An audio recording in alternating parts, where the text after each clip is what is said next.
My most precious, beloved family.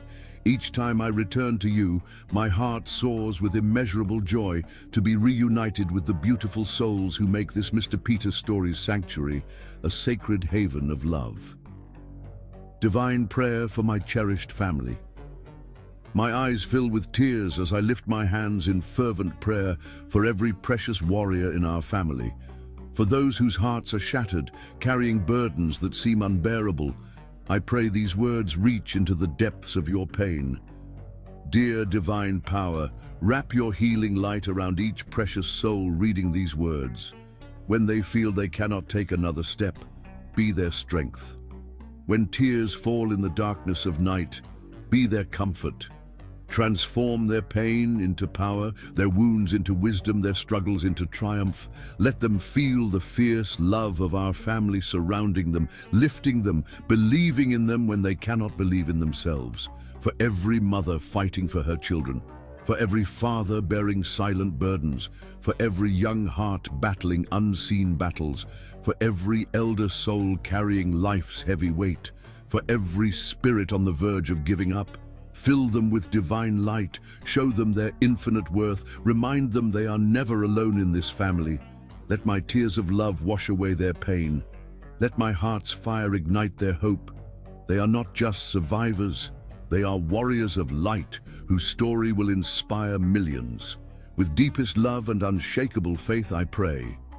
My soul overflows with gratitude for your profound love on our last story.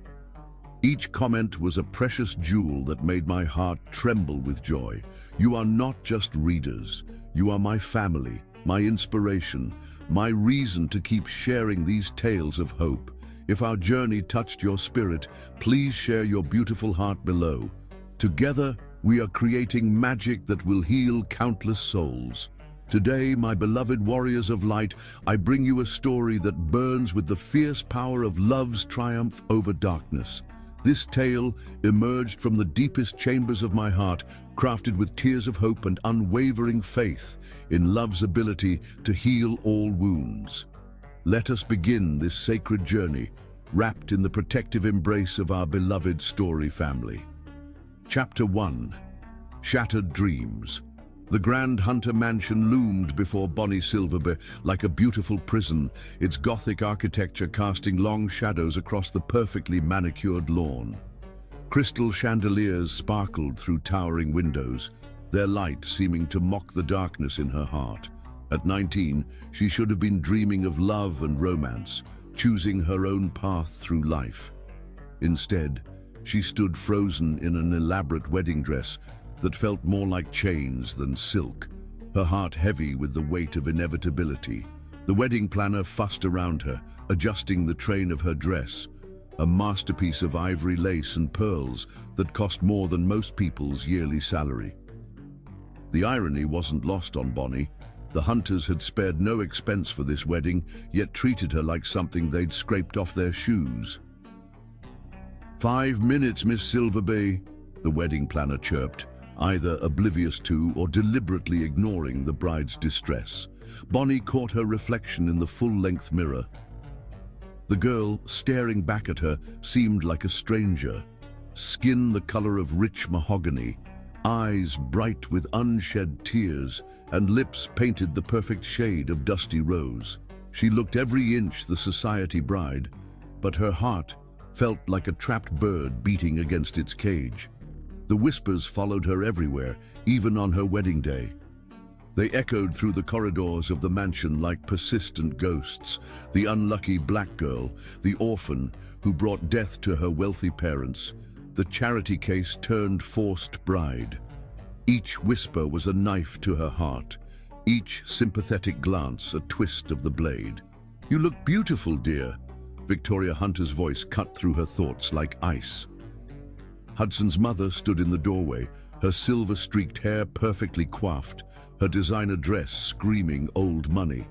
Though perhaps a simpler dress would have been more appropriate for someone of your background. Bonnie lifted her chin, refusing to let this woman see her pain. "The dress you chose is lovely, Mrs. Hunter. Though perhaps if I'd been allowed to select my own, I might have chosen something less ostentatious. Victoria's lips thinned. Careful, girl. Remember your place. This marriage may have been arranged, but that doesn't mean we have to make it any more difficult than necessary. My place? Bonnie's voice was soft but steady. And what place would that be, Mrs. Hunter? The orphan you're forcing your son to marry, or the heiress whose fortune you're so desperate to control? Before Victoria could respond, the wedding march began to play.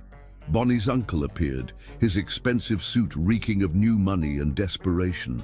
This man, her last living relative, had sold her like cattle to the highest bidder. She took his arm mechanically, feeling nothing but contempt for the uncle who had betrayed her trust so completely. The walk down the aisle was a blur of faces. New York's elite, the cream of society, all gathered to witness this farce of a wedding. And at the end of that long walk stood Hudson Hunter, tall and impossibly handsome in his tailored tuxedo, looking like he'd rather be anywhere else in the world. His grey eyes met hers, and the coldness in them made her shiver. This was the man she was supposed to spend her life with, the man who hadn't spoken a single word to her during their entire engagement, the man who had made his disgust for this arrangement painfully clear through his absence and silence. The ceremony passed in a haze of traditional vows and empty promises. Bonnie spoke her parts mechanically, each "I do" feeling like another nail in her coffin of dreams. Hudson's responses were equally hollow, his voice carrying across the hushed church like distant thunder. The reception was a grand affair, with champagne flowing freely and orchestra music filling the air. Bonnie played her part perfectly, the gracious bride, the perfect addition to the Hunter family. But inside, she was screaming. It wasn't until they reached their wedding suite that the facade finally cracked. Hudson's thunderous voice echoed through the room, bouncing off the expensive wallpaper and crystal fixtures. "Let me make this clear," he snarled, his steel-grey eyes boring into her. The perfect gentleman of the ceremony was gone, replaced by raw fury. "This marriage is nothing but a business arrangement forced upon me. I will never love you, never touch you, and I won't give you the satisfaction of a divorce either." Bonnie stood her ground, even as her heart shattered.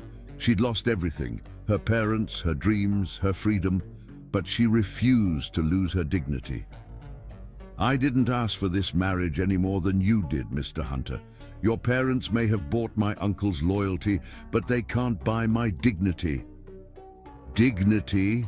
he laughed, the sound harsh and bitter. "Is that what you call it? Selling yourself to the highest bidder?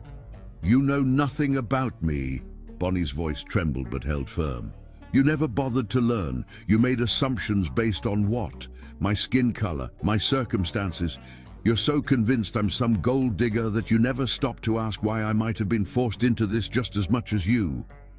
For a moment, something flickered in Hudson's eyes, uncertainty perhaps, or a crack in his perfect wall of prejudice, but it was gone as quickly as it appeared. "The room down the hall will be yours," he said coldly. "I don't want to see you unless it's absolutely necessary for appearances. The staff will bring you anything you need."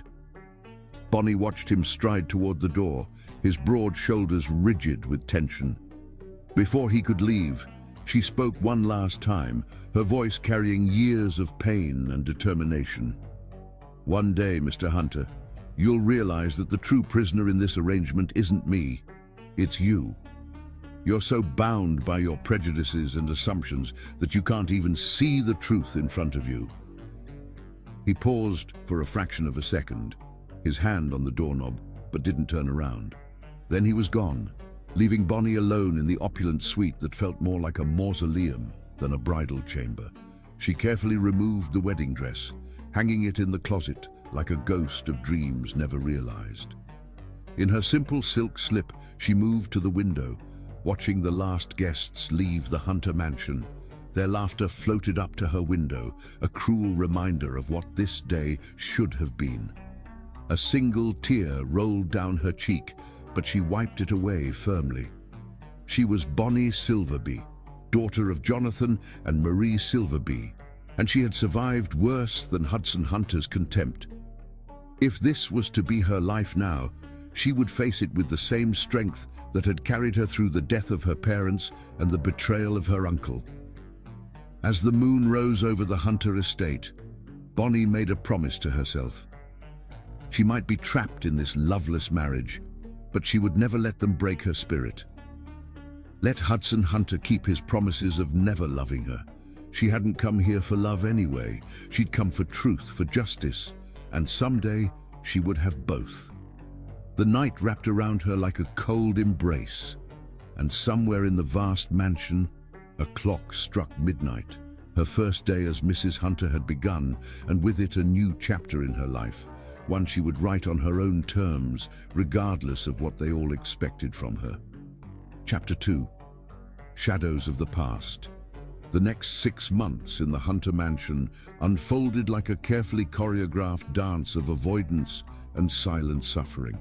Each morning, Bonnie would wake before dawn, watching the sun paint the sky in shades of pink and gold from her window, the only beauty she allowed herself to enjoy in this gilded cage. The mansion staff treated her with a peculiar mixture of pity and distance, never quite sure whether to address her as the lady of the house or ignore her presence altogether. Their uncertainty was understandable. Hudson treated the mansion as his kingdom, and Bonnie as an unwanted servant, making it clear through his actions that she held no real position of authority. Victoria Hunter, however, had no such reservations about Bonnie's place in the household. She took particular pleasure in assigning her the most demeaning tasks, always with a smile that never reached her cold eyes. "Polish the silver again, girl?" Victoria demanded one morning, running a perfectly manicured finger across the dining room sideboard. "At least make yourself useful, since you can't give my son the love he deserves, though I doubt someone like you understands the concept of real love." Bonnie's hands tightened around the silver polished cloth, but her voice remained steady. "Love, Mrs. Hunter? Is that what you call forcing your son into a loveless marriage for business gains?" Victoria's face hardened. "Watch your tongue. You're here because we allowed it. Don't forget that your uncle was more than happy to make this arrangement." "My uncle," Bonnie replied softly, "sold his soul long before he sold me, but at least he was honest about his greed." The slap echoed through the dining room, sharp and sudden. Victoria's hand trembled with rage as she lowered it. "You ungrateful little mother!" Hudson's voice cut through the tension like a blade. He stood in the doorway, his expression unreadable as he took in the scene before him. "The board members are waiting in the study." Victoria composed herself instantly, smoothing her designer dress. "Of course, darling. I was just giving our dear Bonnie some household instructions." She swept past her son, pausing only to kiss his cheek, a gesture he received with rigid formality. Once Victoria left, Hudson's eyes met Bonnie's. For a moment, something flickered in their depths, perhaps concern or guilt. But it was gone before she could be sure. Without a word, he turned and followed his mother, leaving Bonnie alone with her thoughts and the silver that needed polishing. What they didn't know was that every night, after the mansion fell silent, Bonnie would retreat to the vast library. Among the leather-bound volumes and ancient tomes, she found her sanctuary. Here, she could be herself again, the brilliant student who had earned a full scholarship to Stanford, the young woman who had dreamed of revolutionizing the business world. She would lose herself in books about business and finance, the very subjects she had been studying before her life was derailed. Sometimes she'd work until dawn, poring over financial journals and market analyses, keeping her mind sharp even as they tried to dull her spirit. One particular evening, as autumn winds rattled the library windows, Bonnie discovered something interesting in the Hunter Enterprises public financial reports. She'd been tracking the company's performance, noting patterns and inconsistencies that others might have missed. Her finger traced a series of transactions that seemed oddly familiar. The library isn't meant for servants. Bonnie didn't need to look up to know Hudson stood in the doorway. His presence had become something she could feel, like an approaching storm. "Then it's fortunate that I'm your wife, not your servant," she replied, continuing to make notes in her journal. "Though I understand the confusion, given how similar the roles seem to be in this household." He moved closer, his expensive cologne mixing with the scent of old books. "What are you doing here?" "Reading. It's generally what people do in libraries." She finally looked up at him, taking in his appearance. He must have just returned from some late business meeting. His tie was loosened, and his usually perfect hair showed signs of frustrated fingers running through it. "These are confidential company documents." "They're public financial reports, Mr. Hunter, available to any citizen with an internet connection and basic reading comprehension." She closed her journal deliberately. "Though I suppose expecting you to know that would require you to see me as a citizen rather than property." Something dangerous flashed in his eyes. "You know nothing about business or what it takes to run a company like Hunter Enterprises. I know enough to see that someone's been siphoning money from your charitable foundation into offshore accounts." The words left her mouth before she could stop them. Hudson froze, his expression shifting from dismissive to intense in an instant. "What did you say?" But Bonnie had already gathered her materials, rising from the leather armchair with fluid grace. "Good night, Mr. Hunter. I'm sure you have more important things to do than discuss business with someone like me." As she passed him, his hand shot out, grabbing her wrist. It was the first time he had touched her since their wedding day, and the contact sent an unwanted shiver down her spine. "Show me what you found," he demanded, his voice low and urgent. "Why? So you can tell me I'm wrong? That I couldn't possibly understand such complex matters?" She pulled her wrist free. "I may be trapped in this marriage, Mr. Hunter, but I won't be your convenient source of information when it suits you." She left him standing in the library, surrounded by the ghosts of her parents' dreams for her. Jonathan and Marie Silverby had raised their daughter to be strong, independent, and brilliant. Their deaths might have left her vulnerable to her uncle's machinations, but they couldn't take away her intelligence or her dignity. The next morning, Bonnie found a stack of financial documents outside her door, internal reports that weren't available to the public. On top was a note in Hudson's precise handwriting. "Prove it." She should have thrown them back in his face, should have maintained the wall of cold indifference they'd built between them. Instead, she spent the next 3 nights analyzing the documents, tracking money trails, and building a case that would be impossible to ignore. When she finally emerged from the library, dark circles under her eyes but triumph in her heart, she found Hudson waiting for her. He sat in one of the leather chairs, his usual impeccable appearance slightly rumpled, suggesting he'd been there for hours. "You're good at this," he said without preamble. "I know. Where did you learn to analyze financial data like this?" "Stanford Business School, before your family's arrangement forced me to drop out." She placed her comprehensive report on the table between them. "Everything you need to know is in there. What you do with it is your concern, not mine." As she turned to leave, his voice stopped her. "You were at Stanford. There's a lot you don't know about me, Mr. Hunter. But then again, you never asked." The days that followed brought subtle changes to the household routine. Victoria's demands became less frequent, though no less cutting when they came. The staff began addressing Bonnie as Mrs. Hunter more consistently. And Hudson started appearing in the library in the evenings, silently working on his laptop while Bonnie read. They rarely spoke during these encounters, but the quality of their silence changed. It was less hostile, more contemplative, as if they were both re-evaluating their assumptions about each other. One evening, about 5 months into their marriage, Bonnie heard raised voices from Hudson's study. She recognized Victoria's shrill tones and Hudson's deeper rumble, though she couldn't make out the words. When Victoria stormed out, her face was flushed with anger, and she shot Bonnie a look of pure venom. Later that night, as Bonnie worked in the library, Hudson appeared in the doorway.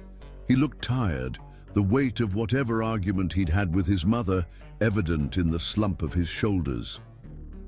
"She wants me to have the marriage annulled," he said without preamble. Bonnie's heart skipped a beat, but her voice remained steady. "And what do you want, Mr. Hunter?" He studied her for a long moment, his grey eyes unreadable in the dim library light. "I don't know anymore." It wasn't much, but it was the most honest thing he'd ever said to her. As he left the library, Bonnie realized that the careful dance they'd been performing for the past 6 months was about to change its rhythm. Whether that change would bring them closer together or tear them further apart remained to be seen.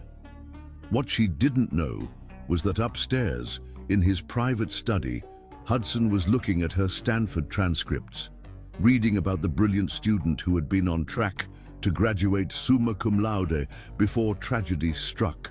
The same student he had dismissed as a gold digger, the same woman he had condemned without trial. The foundations of his prejudices were beginning to crack, though he wasn't ready to admit it yet.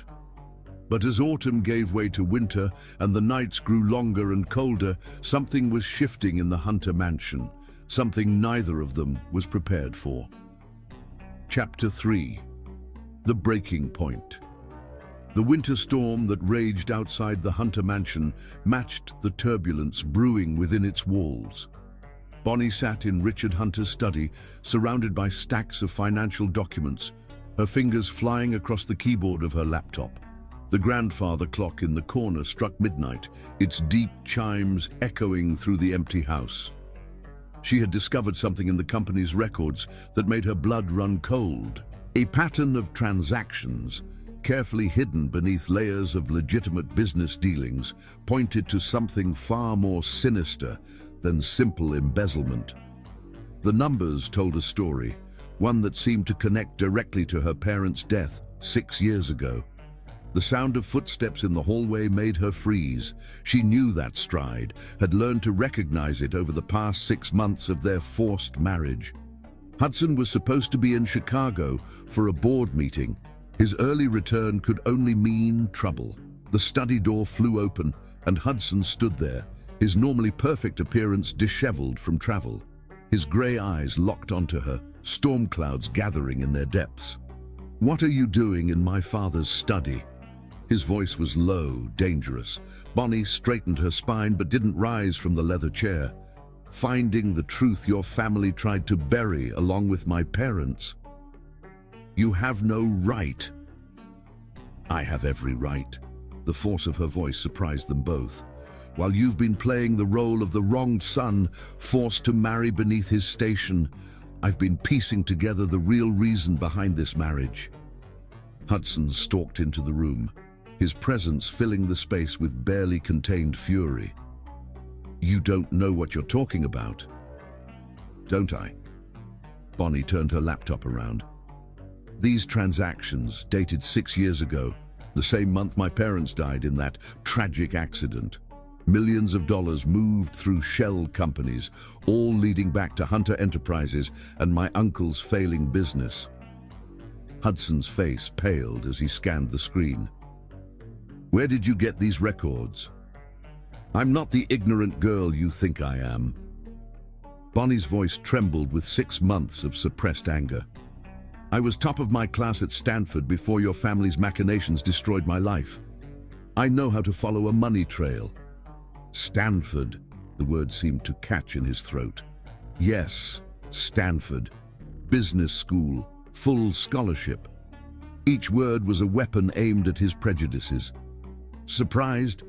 Did you think I was just some poor black girl your parents picked up from the streets? Or maybe you believed your mother's lies about me being a gold digger?" Hudson sank into the chair across from her, his eyes never leaving the screen. "This can't be right." "But it is." Bonnie leaned forward, her voice intense. "Your father and my uncle orchestrated everything. The accident that killed my parents, the sudden discovery of their debts, the convenient solution of marrying me off to you to save the family name. It was all planned. No. But there was uncertainty in his voice now. Look at the dates, Hudson. It was the first time she'd used his first name. Look at the shell companies, the offshore accounts. The same pattern repeats 6 years later, right before our wedding. They're not even trying to hide it anymore because they think they've won. Thunder crashed outside, making the windows rattle. Hudson ran a hand through his hair, a gesture she'd come to recognize as a sign of internal struggle. If what you're saying is true, if? Bonnie's laugh was bitter. I've spent every night for the past 6 months in this library, putting together the pieces while you treated me like a servant. I know what I found. Hudson stood abruptly, pacing the length of the study. Why didn't you come to me with this sooner? When should I have done that? Between your mother's daily humiliations and your cold shoulder, or maybe during one of the many conversations we didn't have because you couldn't bear to look at me. Her words hit their mark. Hudson stopped pacing, turning to face her with an expression she'd never seen before, regret. I made assumptions, he admitted quietly. You made judgments, Bonnie corrected, based on nothing but your own prejudices and your parents' lies. She stood, gathering her materials with trembling hands. The weight of her discoveries, of this confrontation, was finally hitting her. 6 years of wondering, of grieving, of trying to understand why her perfect world had shattered. It all led to this moment. Your father killed them, she whispered, her voice breaking, and now I'm trapped in this loveless marriage with his son. Hudson moved toward her, but she held up a hand to stop him. Don't pretend to care now that you know I'm not what you thought. Your guilt doesn't make up for 6 months of cruelty. Bonnie. Mrs. Hunter, she corrected coldly. That's what you wanted, isn't it? A wife in name only. Well, congratulations. You got exactly what you asked for. She moved to leave, but Hudson caught her arm. Unlike their encounter in the library weeks ago, his touch wasn't demanding. It was pleading. Wait, please. The word please from Hudson Hunter's lips was so unexpected that it stopped her in her tracks. I need to understand everything, he said, from the beginning. Bonnie looked at his hand on her arm, then up at his face. The arrogant mask he usually wore was gone, replaced by something raw and real. Why now? She asked. What's changed? Everything. His voice was rough with emotion. I've been watching you these past weeks, seeing how you work, how you think. The way you spotted that embezzlement scheme in the foundation, no one else had caught that. Not our accountants, not our auditors, just you. So now I'm worthy of your attention because I'm smart enough to be useful. No. Hudson released her arm, but didn't step back. You're worthy of my attention because I was wrong. About everything. The grandfather clock chimed again, marking the passage of another hour. Outside, the storm continued to rage. But inside the study, something was shifting. The air itself seemed charged with possibility. Tell me about Stanford, Hudson said softly. Tell me about your parents. Tell me everything I should have asked 6 months ago. Bonnie studied him for a long moment, weighing her options. The pain of the past 6 months warred with the need to have someone, anyone, finally understand what she'd lost. It's a long story, she warned. I have time. And so, as the storm raged outside, Bonnie began to speak. She told him about growing up in her parents' loving home, about their successful technology company, about her dreams of following in their footsteps. She spoke of the scholarship to Stanford, of being one of the few black women in her program, of proving herself over and over until even the doubters had to acknowledge her brilliance. Hudson listened without interrupting, his expression growing darker as she described the day she learned of her parents' death, a car accident that had never made sense to her. how her uncle had appeared with news of hidden debts and threatened bankruptcy, how the Hunter family had swooped in with their solution, presenting it as generosity while holding financial ruin over her head. "I never wanted their money," she finished, her voice hoarse from talking. "I just wanted to understand why. Why them? Why me? Why this marriage?" Hudson had moved to the window during her story, staring out at the storm. When he turned back to her, his face was set with determination. "We're going to find out," he promised. "All of it. And when we do..." "When we do what?" Bonnie challenged. "Will you stand against your own father? Risk your precious company?" "Yes." The simplicity of his answer caught her off guard. "Why?" Hudson crossed the room until he stood before her. "Because I've spent 6 months living with a woman I refuse to see. Because my father may have killed innocent people for profit. Because for the first time since this marriage began, I'm seeing clearly." He reached out, hesitating for a moment before gently wiping away a tear she hadn't realized had fallen. "I can't undo the past 6 months," he said quietly. "I can't bring back your parents, but I can help you find the truth. If you'll let me..." Bonnie looked at his offered alliance, not quite friendship, certainly not love, but something new and undefined. A partnership born of shared purpose rather than forced obligation. "This doesn't fix everything," she warned. "You can't just flip a switch and erase months of contempt." "I know." His hand fell away from her face. "But it's a start." As if in agreement, the storm outside began to quiet, the thunder growing distant. The grandfather clock struck 2, reminding them of the late hour. "Tomorrow," Bonnie said, gathering her laptop and files. "We'll start tomorrow. I have 6 months of research to show you." Hudson nodded, stepping aside to let her pass. But as she reached the door, he spoke again. "I was wrong about you, Bonnie Silverby Hunter, and I'm sorry." She paused, her hand on the doorknob. "Prove it," she said, echoing his own words from weeks ago. As she walked away, leaving him alone in his father's study, neither of them realized that this night would change everything. The careful dance of avoidance was over. In its place, a new partnership was forming, one that would shake the foundations of the Hunter Empire and force them both to confront truths they never expected to find. Chapter 4. An Unexpected Night. The revelation about Bonnie's past shook Hudson's worldview to its core. Over the next few days, he found himself watching her with new eyes, noting the grace with which she handled his mother's barbed comments, the intelligence behind her quiet observations, the strength that kept her chin high despite everything. The Hunter Enterprises annual charity gala was approaching, and the mansion buzzed with preparations. Victoria Hunter had taken charge, as always, filling the house with florists, caterers, and decorators. She'd made a point of excluding Bonnie from the planning, despite her position as Hudson's wife.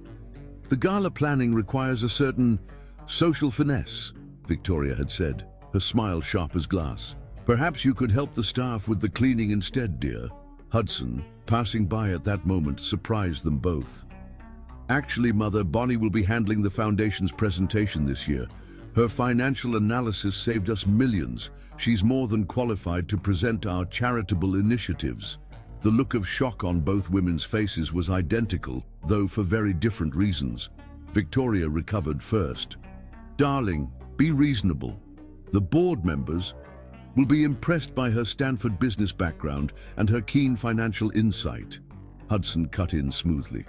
"Unless you'd prefer I share what we discovered about the Foundation's irregular transactions?" Victoria's face went pale. She left without another word, her heels clicking aggressively against the marble floor. Bonnie waited until they were alone before speaking. "I don't need you to fight my battles." "I know," Hudson replied, loosening his tie, "but I'm trying to right some wrongs, starting with how this family has treated you."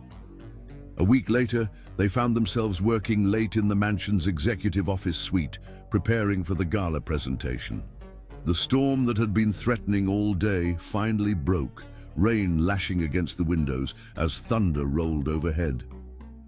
"These numbers don't add up," Bonnie muttered, frowning at her laptop screen. "There's another account we're missing."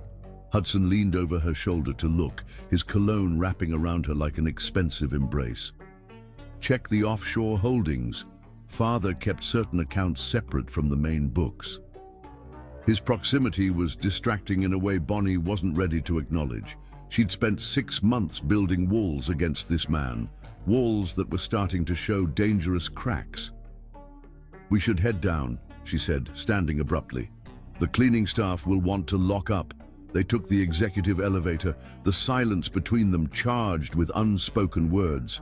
Halfway down, the lights flickered. Then, with a grinding sound that made them both wince, the elevator shuddered to a stop. "Perfect," Bonnie muttered, pressing the emergency button. Nothing happened. Hudson pulled out his phone. "No signal. Storm must have knocked out the power." "How long until someone realizes we're stuck?" "At this hour." "Could be a while. Most of the staff has gone home." Bonnie sank down to sit against the elevator wall, careful to keep her skirt arranged properly. After a moment's hesitation, Hudson joined her, leaving a careful space between them.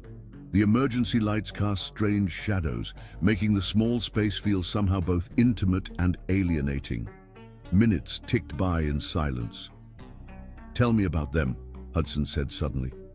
"Who?" "Your parents. What were they like?" Bonnie turned to look at him, surprised by the genuine interest in his voice. In the dim light, his usual sharp edges seemed softer. "They were brilliant," she said softly. "Not just intellectually, though they were that too. They had this light about them. Dad could make anyone laugh, even in the most serious meetings. Mum had this way of making you feel like you were the most important person in the world when she listened to you." "They sound nothing like my parents," Hudson observed. "No," Bonnie agreed. "Your parents are all sharp edges and cold ambition. Mine taught me that success means nothing if you lose your humanity along the way. And here I am, their killer's son." "Here you are," Bonnie echoed, "though you're not what I expected either." Hudson turned to face her fully. "What did you expect? A carbon copy of your father, cold, calculating, concerned only with power and appearance." She gave a small, humorless laugh. "Instead, you're complicated." "Complicated? You can be cruel," she said honestly. "Those first 6 months, but then you can also be surprisingly kind. Like with Victoria today, or now asking about my parents." Thunder crashed outside, making the elevator car sway slightly. Bonnie instinctively grabbed Hudson's arm. "Sorry," she murmured, starting to pull away. His hand covered hers, keeping it in place. "Don't be." The air between them grew thick with tension. Bonnie was acutely aware of every point of contact, her hand on his arm, his fingers over hers, the way their shoulders almost touched. "I never knew," he said quietly, "about your parents, about Stanford." "You never bothered to ask," Bonnie replied, but the words held no bite. They both knew they were treading new ground here.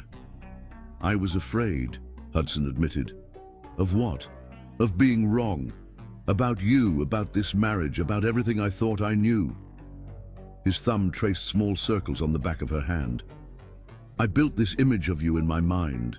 This convenient villain to blame for my trapped situation. If I let myself see you as a person, then you'd have to acknowledge your part in my pain," Bonnie finished. "Yes." Another crash of thunder, closer this time. The elevator swayed again, but neither of them moved apart. "I read your Stanford thesis," Hudson said, "about ethical business practices in times of crisis.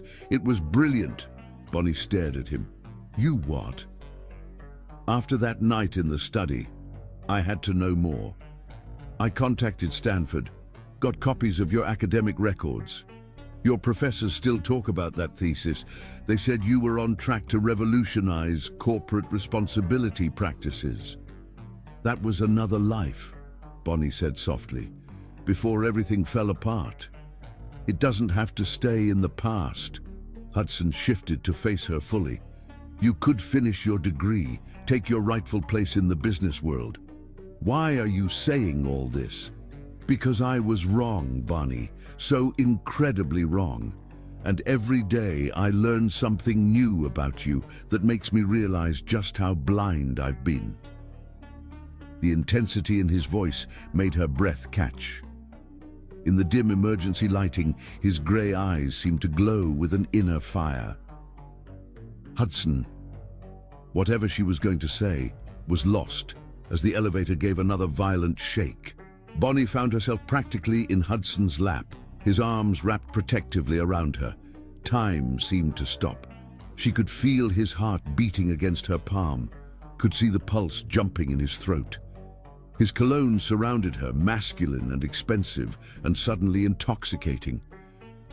"Tell me to let go," he whispered. "No." The word had barely left her lips before his mouth found hers. The kiss was nothing like their mechanical wedding day peck. This was fire and need, and 6 months of denied attraction exploding in an instant.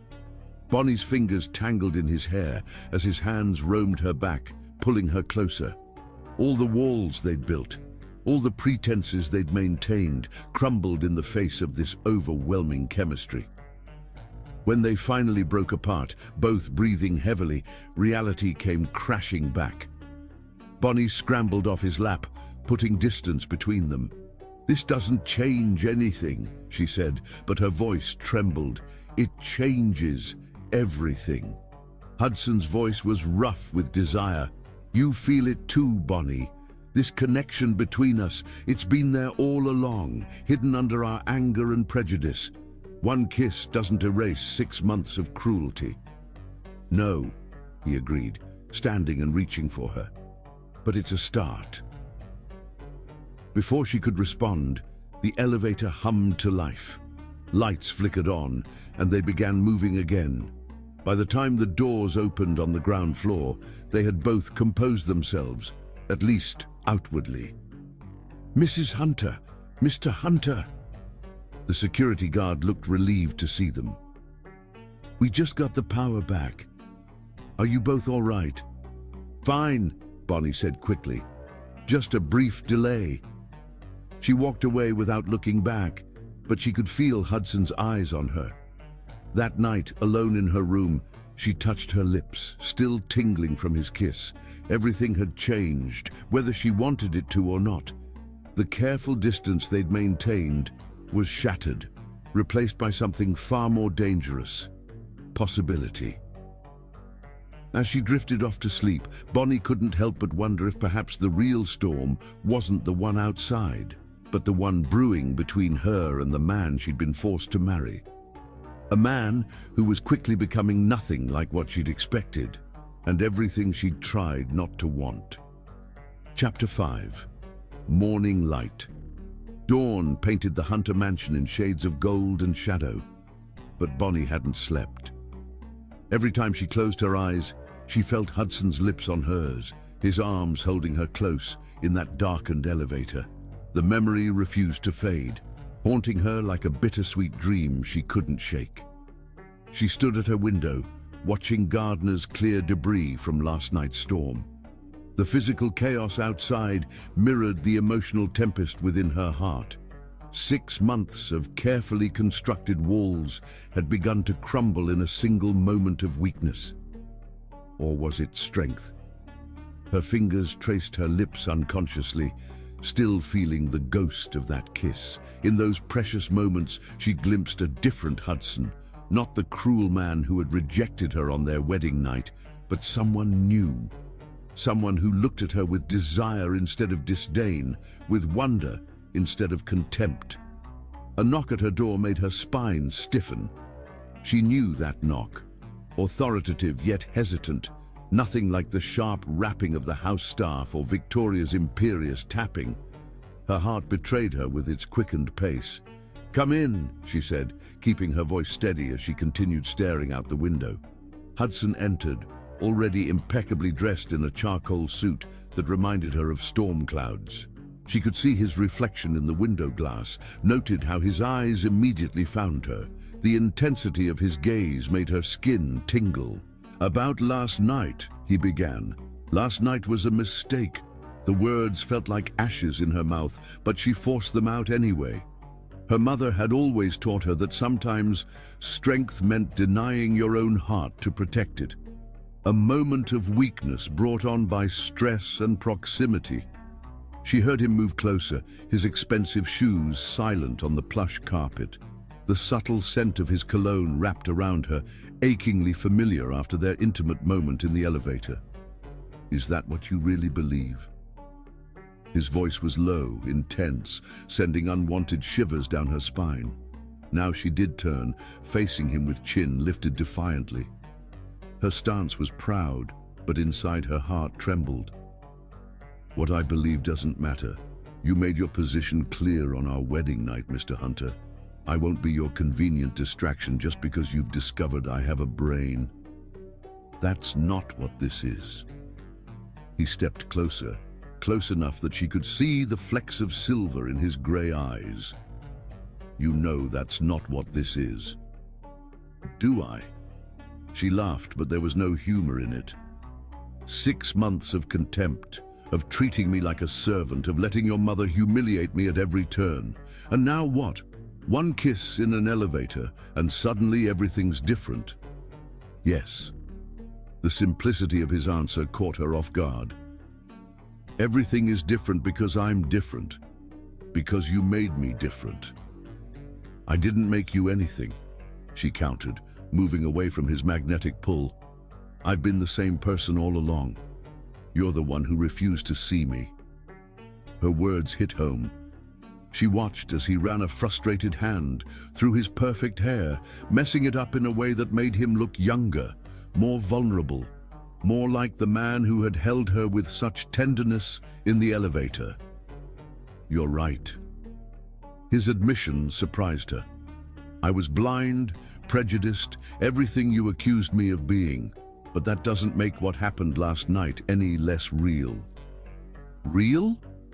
Bonnie wrapped her arms around herself, needing the protection. "What's real is that I'm still trapped in this marriage.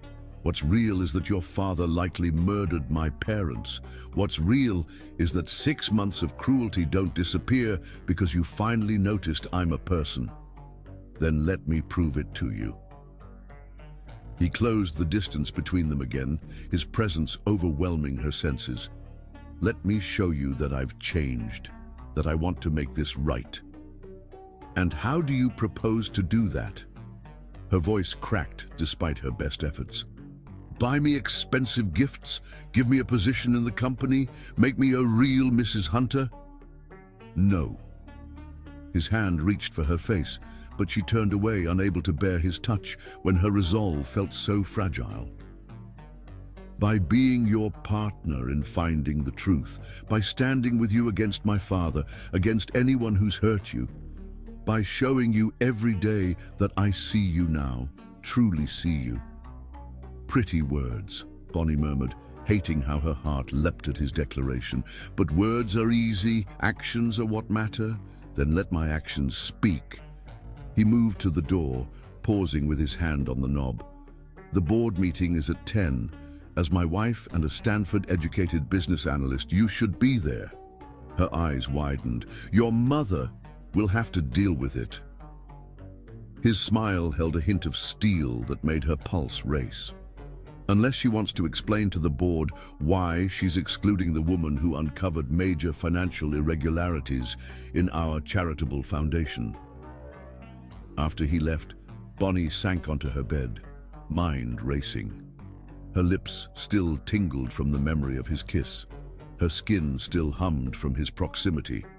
This was what she'd wanted, wasn't it? Recognition of her abilities, a chance to use her education, to be more than just the unwanted black wife. But her heart, traitor that it was, whispered that she wanted more. That one kiss in a darkened elevator had awakened something she'd thought long dead. Hope. Hope for more than just professional respect. hope for the kind of love she'd stopped believing in the moment her parents died. She dressed carefully, choosing a cream silk blouse and charcoal pencil skirt that matched Hudson's suit. A subtle statement of unity that didn't escape her notice. Her mother's pearl earrings completed the ensemble, a reminder of where she came from, of what she'd lost. The board meeting was held in the mansion's formal conference room, a space dominated by dark wood and leather. Heads turned when she entered beside Hudson, whispers following in their wake. But it was different now. Not the cruel whispers of before, but something new. Something sparked by the way Hudson's hand rested protectively at the small of her back, by the proud set of his shoulders as he guided her to the seat beside his. Victoria's face turned an interesting shade of purple when Hudson pulled out Bonnie's chair. "Darling, surely Mrs. Hunter would be more comfortable reviewing the foundation's finances," Hudson cut in smoothly. "Absolutely, which is why she'll be presenting her findings today." The board members shifted uncomfortably, several shooting concerned glances at Richard Hunter's empty chair at the head of the table. He was traveling on business, according to Victoria, though Bonnie suspected he was avoiding the fallout from her discoveries. As she presented her analysis, Bonnie felt a familiar calm settle over her. This was her element: numbers, patterns, the clean logic of financial flows. She laid out the irregularities she'd found, careful to frame them as concerning discrepancies rather than outright accusations. But it was hard to concentrate with Hudson watching her so intently. Every time she glanced his way, she found his eyes on her, filled with something that looked dangerously like pride, like admiration, like desire. The board members' expressions shifted from skepticism to concern to alarm as she walked them through the evidence. Victoria's face grew progressively paler. "These transactions," one board member interrupted, "they seem to follow a pattern dating back several years." 6 years, to be precise, Bonnie confirmed, not looking at Hudson. "The pattern intensifies around certain significant dates." The implications hung heavy in the air. Everyone knew about the tragic accident that had claimed the lives of technology entrepreneurs Jonathan and Marie Silverby. Everyone knew their daughter had married into the Hunter family. Now the connections were becoming impossible to ignore. After the meeting, as shell-shocked board members filed out, Hudson caught her arm. The touch sent electricity through her body, reminding her viscerally of their kiss. "That was brilliant," he said softly. "It was necessary," she corrected, pulling away despite every cell in her body crying out to lean into his touch. "The truth needs to come out." "Bonnie, wait." His voice stopped her retreat. "Have dinner with me tonight." She turned back, eyebrow raised. "We live in the same house. We eat dinner together every night. No, not in the formal dining room with mother's disapproval seasoning every bite. Just us, somewhere else. Let me take my wife to dinner." The way he said "my wife," not with the cold possession of their wedding day, but with something that sounded dangerously like pride, made her heart skip. "Why?" "Because I want to know you," he said simply. "Not the woman I imagined you to be, not the facade you show the world, but you. The brilliant mind behind that presentation, the woman who reads financial reports for fun, the daughter who honors her parents by seeking justice." Bonnie studied him, looking for any sign of manipulation or deceit. She found only sincerity in his gray eyes, along with something else. Something that made her think of darkened elevators and earth-shattering kisses. "This doesn't change anything," she said finally, but the words lacked conviction. "You keep saying that." His smile was gentle, knowing.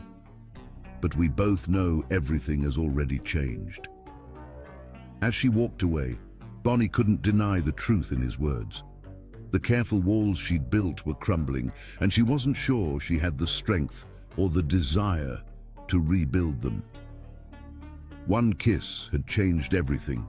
awakening possibilities she'd forbidden herself to imagine. That evening, as she dressed for dinner, Bonnie caught her reflection in the mirror. The woman looking back at her was different from the bride who'd entered this mansion 6 months ago. That girl had been beaten but not broken, trapped but not defeated. This woman was on the verge of something terrifying and exhilarating. The question was, did she have the courage to reach for it? Or would the ghosts of the past, his cruelty, her pain, their shared history, prove too heavy to overcome? As she applied a final touch of lipstick, Bonnie made her decision. She would go to dinner, would listen to what Hudson had to say, but she would not let her heart rule her head. There was too much at stake, too many unanswered questions, too much pain between them. The kiss they'd shared might have cracked her defenses, but she wouldn't let it break them completely. Not until she was sure of him, sure of herself, sure of what this newfound connection between them really meant. Because in the cold light of morning, fairy tales didn't exist. And even if they did, she wasn't sure she wanted to star in one anymore. But perhaps something real could grow from these ashes of their beginning, something stronger than fairy tales, something true. Chapter 6. Unveiled Truths.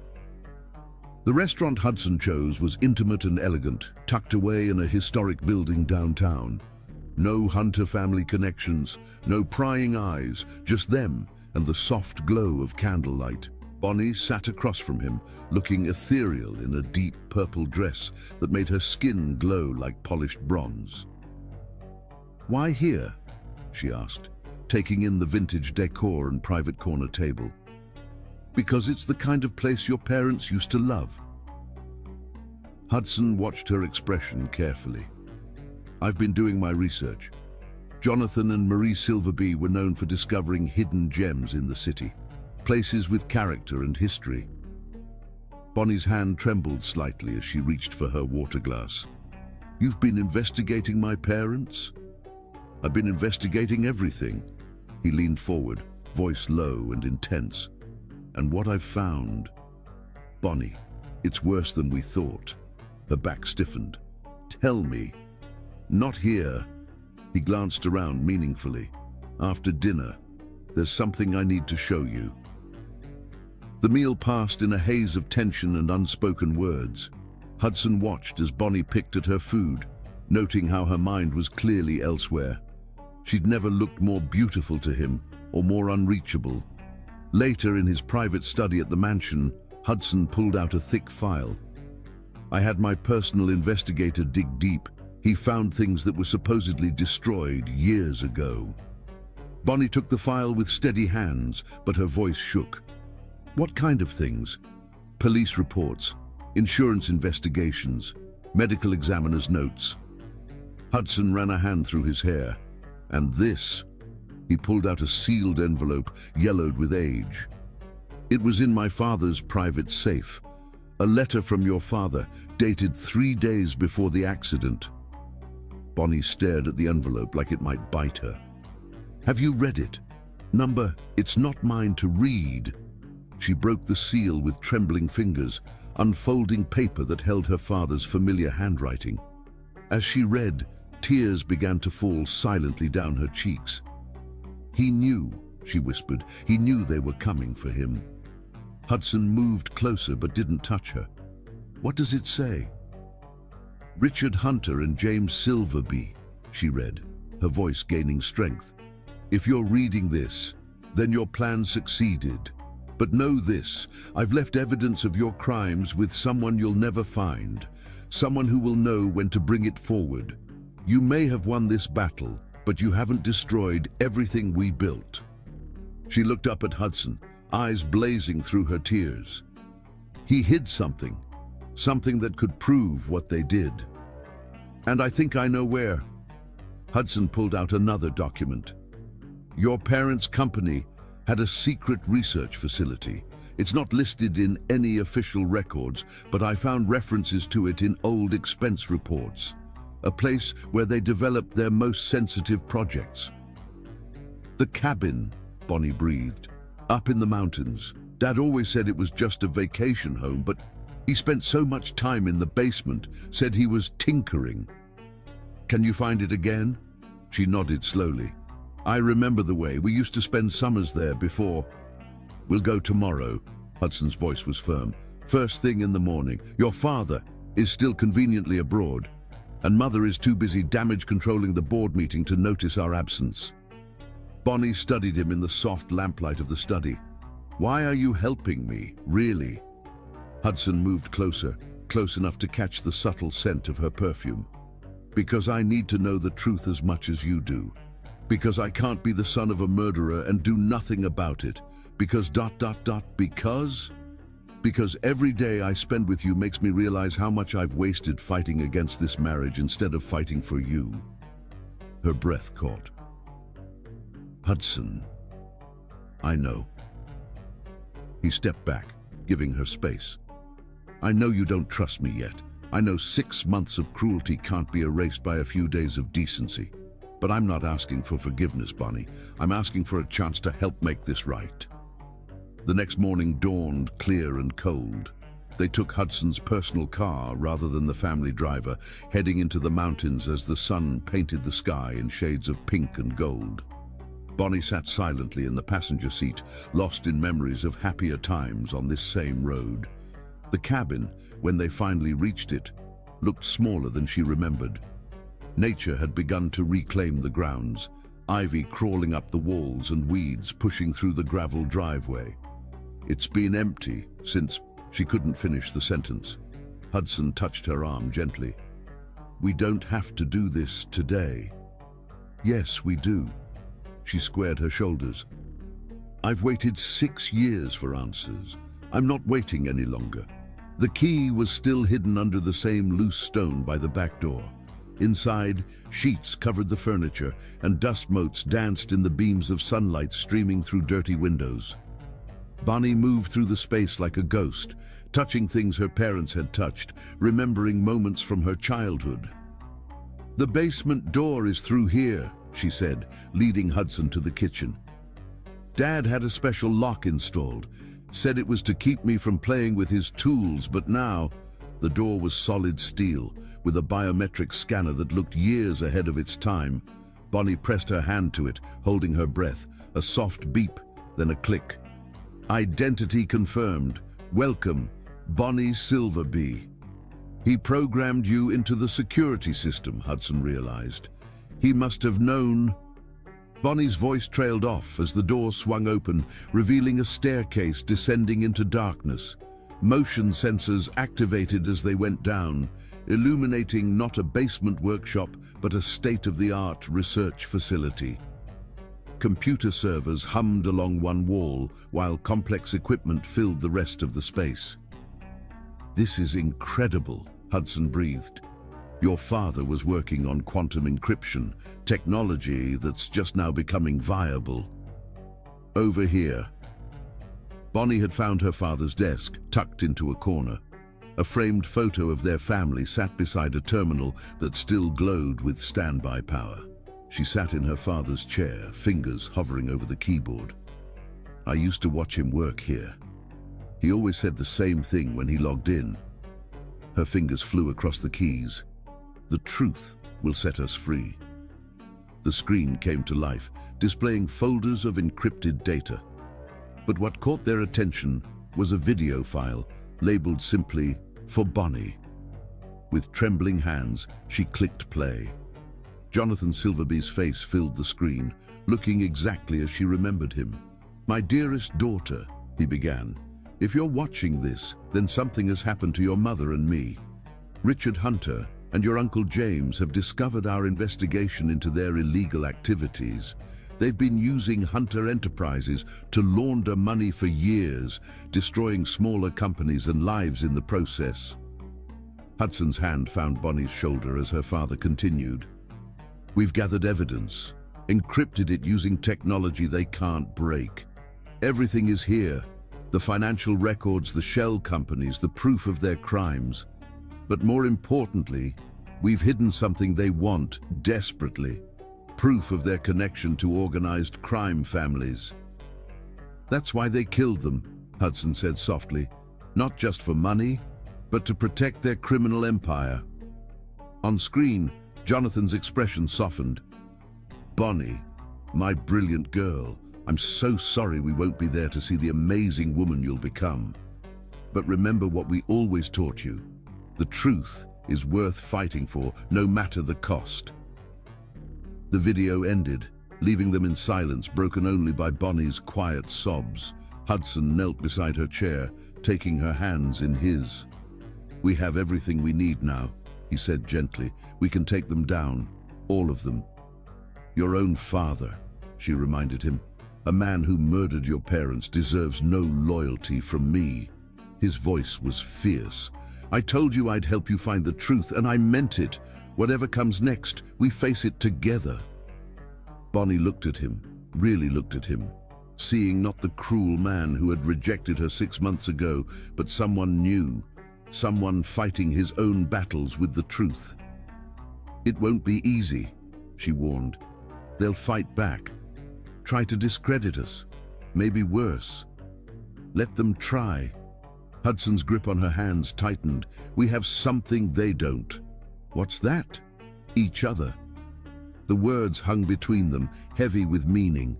6 months ago, they'd been forced together by others' machinations. Now, they were choosing to stand together against those same forces. As they left the cabin, carrying hard drives full of evidence, Bonnie felt something she hadn't experienced in years. Hope. Not just for justice, but for something more. Something that felt dangerously like a future she might actually want. Chapter 7. The Chase. Hudson's pursuit of Bonnie's heart began in the quiet moments, in the spaces between breaths. He found himself watching her as she worked, marveling at how blind he'd been to her brilliance, her grace, her quiet strength. Every day revealed new facets of her that made his heart ache with regret for time wasted and love denied. One evening he found her in their library. He'd started thinking of it as theirs now, this sanctuary where their story had truly begun. She sat, curled in her leather chair, lamplight casting a golden glow on her skin as she pored over financial documents. Let me prove to you that I'm not my father, he pleaded, kneeling beside her chair. The position made him vulnerable, but that was the point. With her, he wanted to be vulnerable. Let me show you who I really am, who we could be together. Bonnie's fingers stilled on the papers. Love isn't a business transaction, Hudson. You can't just decide to want me now that you know I'm not what you thought. Is that what you think this is? The pain in her voice cut him deep. He reached for her hand, encouraged when she didn't pull away. Bonnie, I'm not deciding to want you. I'm finally allowing myself to feel what's been there all along. And what exactly has been there all along? Her eyes met his, challenging. Contempt? Prejudice? Or have you forgotten how you treated me for 6 months? I'll never forget. His voice cracked with emotion. Every cruel word, every cold shoulder, every time I let my mother humiliate you, it's burned into my memory. But that man, that prejudiced fool who couldn't see past his own assumptions, that's not who I am anymore. She stood abruptly, needing distance. The moon cast long shadows through the library windows, turning her into something ethereal, untouchable. People don't change overnight, Hudson. No, they don't. But sometimes they have their eyes opened in an instant. He followed her to the window, careful not to crowd her. That night in the elevator, it wasn't just about physical attraction. It was about finally seeing you, really seeing you. And what exactly do you see? The vulnerability in her question made his heart ache. I see a woman who survived unimaginable loss without losing her compassion. He moved closer, drawn to her like a moth to flame. I see a brilliant mind that could have been broken by tragedy, but instead grew stronger. I see someone who fights for truth not out of vengeance, but out of a genuine belief in justice. Tears glimmered in her eyes, catching the moonlight like diamonds, but she blinked them away, ever strong. Pretty words from a man who once couldn't bear to look at me. Then let me show you with actions. He pulled an envelope from his pocket. He'd been carrying it for days, waiting for the right moment. I've called an emergency board meeting for tomorrow. We're going to present the evidence about the Foundation's illegal activities. Your father will be there. His flight landed this morning. Hudson's jaw tightened. He thinks he's coming home to damage control. Instead, he's walking into an ambush. It's dangerous, Bonnie warned, but he could hear the shift in her voice, concern for him now, not just wariness. Let him try to stop us. I'm done hiding, done pretending, done being the obedient son while he destroys lives. Hudson took her hands in his touch gentle but sure. But I need you there with me. Not just for the evidence, but because I'm stronger with you beside me. The vulnerability in his voice made her breath catch. Hudson, I know you don't trust me yet. I know I haven't earned that. His thumbs traced patterns on her palms, sending shivers up her arms. But trust this. Trust that I want justice as much as you do. Trust that I choose you, here and now, over everything I thought I believed in. Their moment was shattered by Victoria Hunter's sharp voice from the doorway. So this is where you've been hiding. Really, darling, consorting with the help. Hudson's entire body tensed, but his voice was deadly calm. Mother, my wife is not the help. She's a brilliant businesswoman who has uncovered serious irregularities in our company's finances. Wife? Victoria's laugh was cruel. That arrangement was meant to be temporary. Surely you don't intend to continue this farce. The only farce here is the image of respectability this family has hidden behind. Hudson moved to stand beside Bonnie, his shoulder brushing hers protectively. Did you know about the murders, Mother? Or did Father keep you in the dark about that too? Victoria's face went pale. I don't know what you're talking about. No. Then perhaps you'd like to explain these. He turned the large screen toward her, displaying the encrypted files. Financial records showing payments to known criminal organizations. Shell companies used to launder money, and most interestingly, large transfers that coincide exactly with the death of Jonathan and Marie Silver Bay. You're making a mistake, Victoria hissed.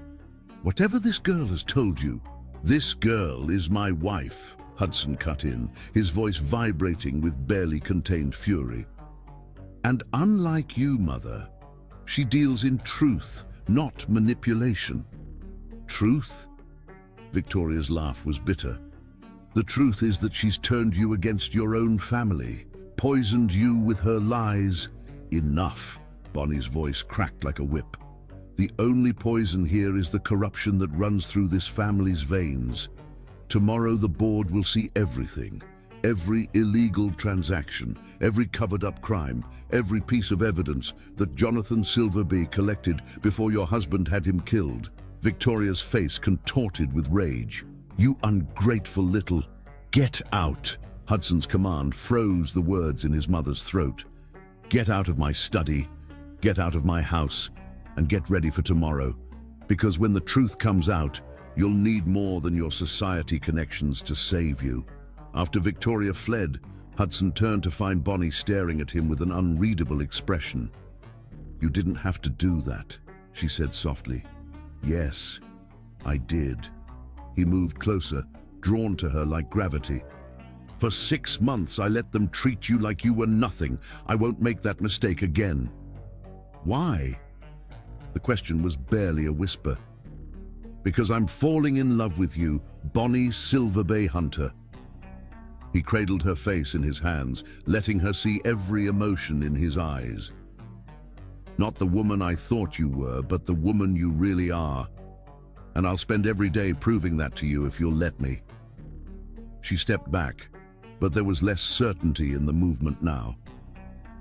Love isn't enough to erase the past. No, he agreed, but it's a hell of a place to start building a future. Outside, storm clouds gathered again, as if nature itself was preparing for the confrontation to come. But inside the library, something else was building, something that felt like hope, like possibility, like the first rays of sun after a long, dark night. Hudson watched as Bonnie returned to her work, her fingers flying over the keyboard as she prepared for tomorrow's revelation. He had never seen anyone more beautiful, more compelling, more worthy of the love that was growing in his heart. Tomorrow would bring chaos and confrontation, but tonight, in this room that had witnessed their beginning, he could finally admit the truth to himself. He was hopelessly, irrevocably falling for the woman he had once promised to never love. And as she worked in the soft lamplight, occasionally glancing at him with eyes that held less wariness and more warmth, he dared to hope that maybe, just maybe, she was starting to fall too. Chapter 8. Rebellion. The annual Hunter Foundation Charity Gala was the social event of the season. Old money mingled with new beneath crystal chandeliers, while reporters hovered at the edges, hungry for any hint of scandal. Tonight, they would get more than they bargained for. Bonnie stood before her mirror, smoothing the lines of her midnight blue gown. The dress was a masterpiece of silk and beading, chosen specifically for this night. No more hiding in the shadows, no more playing the submissive wife. Tonight, she would shine. A knock at her door revealed Hudson, resplendent in his tuxedo. He stopped short at the sight of her, his grey eyes darkening with appreciation. "You look..." He seemed to struggle for words. "Like I belong." The question held echoes of past pain. Like a queen, he offered his arm, ready to take down an empire. The ballroom was already packed when they arrived. Victoria Hunter held court near the entrance, her silver gown glittering as she greeted guests. Her smile froze when she saw them. "Darling," she called, voice dripping honey over poison. "I wasn't sure you'd attend, given your recent preoccupations. And miss the biggest night of the season." Hudson's smile was sharp as a blade. "Especially when my wife has prepared such an enlightening presentation about the Foundation's work." Victoria's perfectly made-up face paled slightly. "Surely you don't intend to let my Stanford-educated wife present her financial findings to our most important donors?" Hudson's voice carried just far enough to draw attention. "Of course I do. After all, transparency is one of our core values, isn't it, Mother?" They moved through the crowd, Hudson's hand warm against Bonnie's back. She could feel the stares, hear the whispers. The trophy wife who dared to step out of her place, the son who defied his family's expectations. "Hudson." Richard Hunter's voice cut through the murmur of conversation. He stood by the stage, commanding attention in his expensive tuxedo. "A word." "Of course, Father." Hudson's grip on Bonnie tightened slightly. "My wife and I would be happy to speak with you." Richard's face tightened at the inclusion of Bonnie, but he led them to a quiet corner. "I understand you've been making waves at the company." "We've been uncovering truth," Hudson corrected. "Something this family seems to have forgotten the value of." "Truth?" Richard laughed softly. "Is that what she's been filling your head with? Stories about her parents? About some grand conspiracy?" "Not stories." Bonnie's voice was steady despite her racing heart. "Evidence, files. Your own records, Mr. Hunter. Be careful, girl." Richard's voice dropped to a dangerous whisper. "You're playing a game you don't understand." "No, Father." Hudson stepped between them. "You're the one who doesn't understand. The game is over." "Hudson Hunter," Victoria's voice rang out across the ballroom. "What do you think you're doing?" All eyes turned to them. Victoria stalked over, fury barely contained beneath her society smile. "Making things right," Hudson answered, loud enough for the gathering crowd to hear.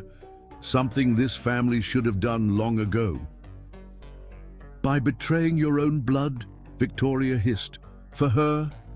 For the truth?" Hudson's voice grew stronger. "For justice.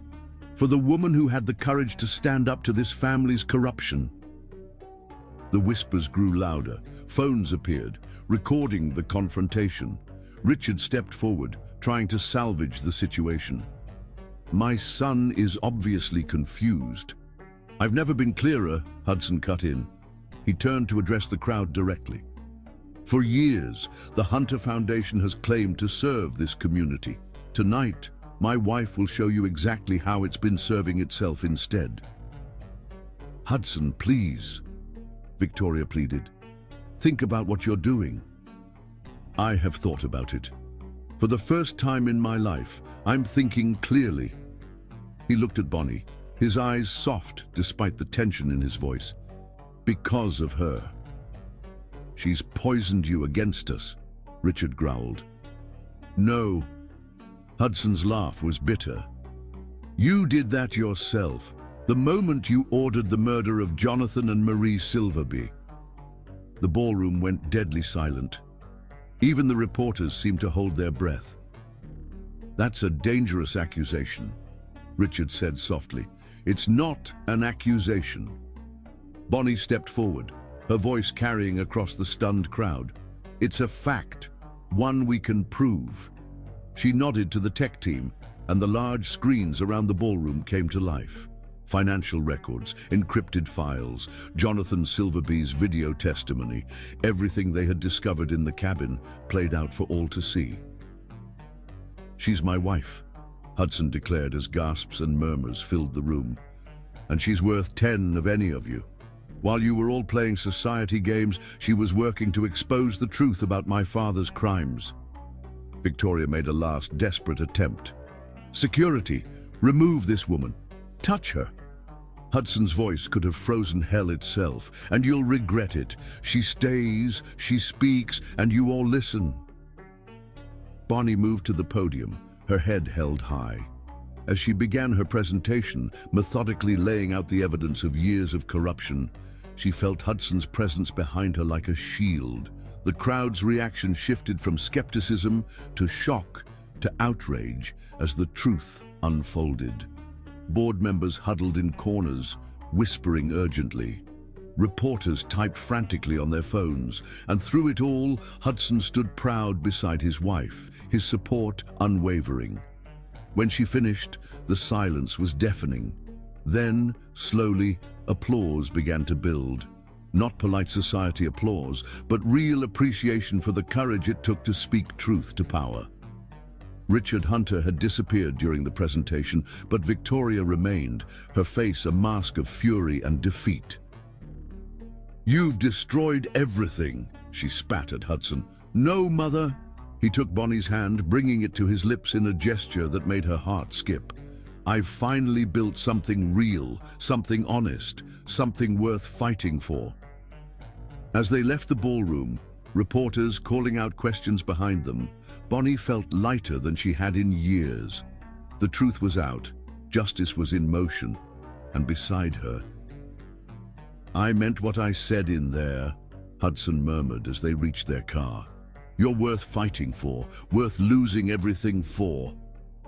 "You didn't lose everything," she corrected softly. "You gained your freedom, your integrity. I gained more than that." He turned to face her, his eyes intense in the moonlight. "I gained a partner, a future, a chance at real love if you'll let me prove it to you." Bonnie looked up at him, seeing not the cruel man who had rejected her 6 months ago, but someone new, someone who had chosen truth over privilege, justice over family, love over prejudice. "Hudson, I know." He smiled softly. "You still don't trust me completely. That's okay. We have time. And I plan to spend every moment proving that this, us, is the most real thing in my life. As they drove away from the gala, leaving behind the wreckage of the Hunter family's reputation, Bonnie felt something unfamiliar stirring in her heart. It felt dangerous, like hope, like possibility, like the beginning of something she had stopped believing in months ago. Love wasn't a business transaction, she had told him. But maybe, just maybe, it could be a rebellion against the past, against prejudice, against everything that had tried to break them both. Chapter 9. Revenge Served Cold. The morning after the gala, headlines screamed across every major newspaper and news site. Hunter empire built on blood money. Tech moguls murder exposed. Hunter heir turns whistleblower. The carefully constructed facade of the Hunter family's respectability had shattered, and the pieces were still falling. Bonnie sat in Hudson's study, watching the chaos unfold on multiple screens. Her uncle James had been arrested trying to flee the country, his private jet intercepted on the runway. Richard Hunter had vanished, but his accounts were frozen, his properties under surveillance. The FBI just released a statement, Hudson announced, entering with 2 cups of coffee. He'd loosened his tie, and his usually perfect hair was mussed from running his fingers through it. They're formally investigating both the foundation and the main company. And your father. Still in the wind, but not for long. He handed her a cup, their fingers brushing. Every port, every private airfield, every possible escape route is being watched. Bonnie took a sip, savoring the perfect blend. He'd learned how she liked her coffee over their late nights working together. What about Victoria? Under house arrest at the country club mansion. Apparently she's already trying to negotiate a deal, claiming she knew nothing about the murders. Do you believe her? Hudson's face darkened. I don't know what to believe anymore. The woman who raised me, who taught me about family loyalty and social responsibility, she was living a lie. They all were. And yet you chose truth over those lies. Bonnie set down her cup, studying him. Why? He met her gaze steadily. Because of you. Because watching you fight for justice, despite everything they did to you, it showed me what real strength looks like. A knock at the door interrupted them. Anderson, the head of security, entered, looking grave. Mr. Hunter, we've found him. Hudson straightened. Where? The old hunting lodge in the Adirondacks. And, sir, your Uncle James was just transferred to federal custody. He's talking. Bonnie's heart raced. After 6 years, justice was finally within reach. Have the helicopter ready in 20 minutes, Hudson ordered. Already done, sir. After Anderson left, Bonnie stood. I'm coming with you. Bonnie, don't. Her voice was steel wrapped in silk. He killed my parents. I need to see this through. Hudson studied her for a long moment, then nodded. Together, then. The helicopter ride was tense with anticipation. Bonnie watched the landscape blur beneath them, remembering summer trips to the mountains with her parents. How different everything looked now, viewed through the lens of loss and impending justice. The hunting lodge appeared suddenly through the trees, a massive structure of stone and timber that screamed old money and privilege. FBI vehicles surrounded it, agents positioned at every exit. He's cornered, the lead agent briefed them as they landed. We've got thermal imaging showing one heat signature in the main study. He's armed but contained. Let me talk to him, Hudson said. Sir, that's not protocol. He's my father, and he needs to face what he's done. The agent hesitated, then nodded. Wear a vest, and we'll have snipers on standby if things go south. Bonnie grabbed Hudson's arm as he turned to go. Be careful. His eyes softened as he looked at her. Always. She watched him enter the lodge, her heart in her throat. Minutes ticked by like hours. Movement in the study, a voice crackled over the radio. Subject is agitated. Through the large windows, Bonnie could see shadows moving. Then suddenly, Richard Hunter's voice boomed through hidden outdoor speakers. He'd accessed the lodge's sound system. Come to pass judgment, son. The words dripped with contempt. You, who've benefited from every privilege this family's power provided. I came to understand, Hudson's voice replied, calmer but just as clear. How could you do it? The Silverbees were innocent people. Innocent? Richard laughed harshly. They were threats. Their technology could have exposed everything we'd built. And that self-righteous attitude about ethical business practices, they would have brought down our entire empire. So you had them killed. It wasn't a question. I had them eliminated. Business is war, son. I taught you that. You taught me lies. Hudson's voice grew stronger. You taught me to judge people by their social status, their skin color, their family connections. You taught me to be as empty and corrupt as you are. And yet, here you stand, throwing it all away for that girl, their daughter. Have you lost your mind? No, Father. For the first time in my life, I'm thinking clearly. A pause, then James told them everything. About the planning, the sabotaged brakes, the offshore accounts. It's over. James was always weak. Richard's voice turned ugly. Like you've become weak. I gave you everything. Power, position, respect. And you throw it away for what? Love? Yes. The simplicity of Hudson's answer seemed to hang in the air. For love. For truth. For the chance to be better than what you made me. Sudden movement caught Bonnie's eye. Through the window, she saw Richard raise something that glinted in the light. Gun! The warning crackled over multiple radios. But before anyone could react, Hudson's voice cut through again. It's funny, Father. You taught me everything about power, but nothing about love. Bonnie taught me that. She taught me that real strength isn't in what you take, but in what you give, what you stand for. Sentimental nonsense. Maybe. But while you've been monologuing, FBI teams have entered through the hidden passages you thought only our family knew about. The same passages James told them about an hour ago. A commotion erupted inside. Through the windows, Bonnie saw Richard Hunter, the man who had ordered her parents' death, being tackled by agents. His gun clattered to the floor as Hudson calmly stepped back. Minutes later, he emerged from the lodge. Bonnie ran to him, not caring who saw. "You're okay?" She touched his face, checking for injuries. "I'm fine." He caught her hand, pressing a kiss to her palm. It's done. He confessed to everything, and it's all recorded. They watched as Richard Hunter was led out in handcuffs, his perfectly tailored suit dusty, his aristocratic features twisted with rage. "You'll regret this," he spat as he passed them. "Both of you." "No, Father." Hudson's arm went around Bonnie's waist. "The only regret I have is not seeing the truth sooner, not fighting for what's right sooner, not loving her sooner." As Richard was placed in an FBI vehicle, Bonnie felt tears on her cheeks.